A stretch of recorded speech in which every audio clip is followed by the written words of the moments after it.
నమస్తే అన్న, అందరికీ నమస్కారం. కట్టుకున్న భర్తే ఆమె పాలిట కాలయముడయ్యాడు.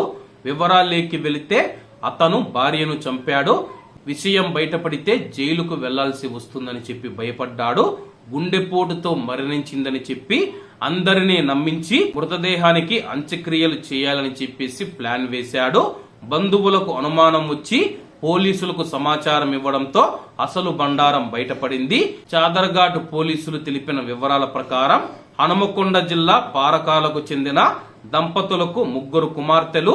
తల్లిదండ్రులు చిన్నతనంలోనే మరణించడంతో చిన్న కూతురు శిరీష 32 సంవత్సరాలు కరీంనగర్ కు చెందిన ఓ ప్రొఫెసర్ దత్తత తీసుకున్నారు.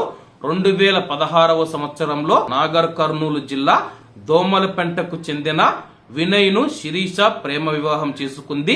ఈ పెళ్లి ఇష్టం లేని ప్రొఫెసర్ కుటుంబం ఆమెను దూరంగా ఉంచారు. దంపతులిద్దరూ మలక్పేట్లోని జమునా టవర్స్ లో ఉంటూ ఉన్నారు.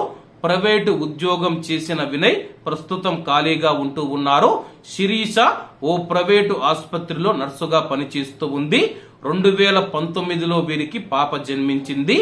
పెళ్లైన ఏడాది నుంచే భార్య పైన అనుమానంతో వినయ్ నిత్యం గొడవ పడేవాడు.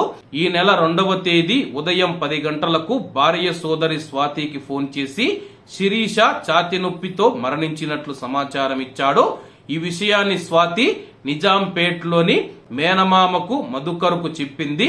ఆయన శిరీష నెంబర్ కు ఫోన్ చేసి అట్నుంచి మాట్లాడిన మహిళతో తానొచ్చేంత వరకు మృతదేహాన్ని అక్కడే ఉంచాలని సూచించాడు. అనంతరం పలుమార్లు ఫోన్ చేసినా స్పందించకపోవడంతో ఆసుపత్రిలో సంప్రదించాడు. మృతదేహాన్ని అంబులెన్స్ లో గ్రామానికి తీసుకువెళుతూ ఉన్నట్లు వారు సమాచారం ఇచ్చారు. ఆసుపత్రి నుంచి అంబులెన్స్ డ్రైవర్ నెంబర్ తీసుకుని ఫోన్ చేసి ఆరా తీయడంతో మృతదేహాన్ని నాగర్ కర్నూలు కు తరలిస్తూ ఉన్నట్లు చెప్పాడు. దోమలపెంట సమీపంలో ఉన్నట్లు తెలిపాడు. నగర పోలీసుల సహాయంతో అంబులెన్స్ డ్రైవర్ వినయ్ తో ఫోన్ లో మాట్లాడించి మృతదేహం సోమవారం నగరానికి రప్పించారు. పోస్టు మార్టం నిమిత్తం ఉస్మానియాకు తరలించారు. అనుమానాస్పద మృతిగా చాదర్ఘాట్ పోలీసులు కేసు నమోదు చేసుకుని దర్యాప్తు చేపట్టారు. శిరీష మెడ చుట్టూ గాయాలను గుర్తించి మృతురాలి బంధువులు వినయ్ను నిలదీయగా పొంతనలేని సమాధానాలు చెప్పినట్లు సమాచారం. ఆమె గుండెల్లో నొప్పితో మరణించిందని చెప్పేసి తెలుపుతూ ఉన్నాడు.